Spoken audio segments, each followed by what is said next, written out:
বাধ্য হলাম। আগের যে ভিডিওটা ছিল সেটা নাকি আমার হাতে ডেঞ্জার সাইন ছিল এবং ডেঞ্জার সাইনের কথা বারবার সেখানে বলা হয়েছে। সো ওই ভিডিওটা 100% পারফেক্টলি আমি কথাগুলো বলেছি। এখানে কোনো ডেঞ্জার সাইন বা কোনো কিছুই আমি দিই নাই। আপনাদের ক্লিয়ার করার জন্য ভিডিওটা দিলাম।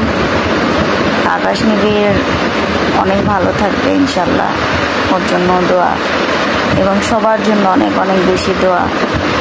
পৃথিবীতে আসলে নিজে ভালো তো জগৎ ভালো, নিজে খারাপ বলে হয়তো সব খারাপ হচ্ছিল বা সব খারাপ হচ্ছে। এটাই আল্লাহর সমস্ত কিছুর শেষ আছে। তো আপনাদেরকে এইটুকুই বলবো, আমাকে ক্ষমা করে দিবেন। আকাশ নিবিড় যা বলছে ওর স্টেটমেন্ট সব সত্য।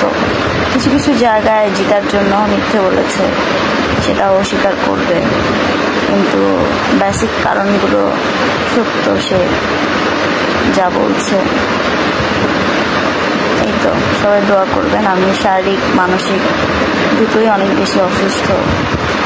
মানে আমি একেবারেই থাকে না, আমার ফেসে দেখা যাচ্ছে যে আমার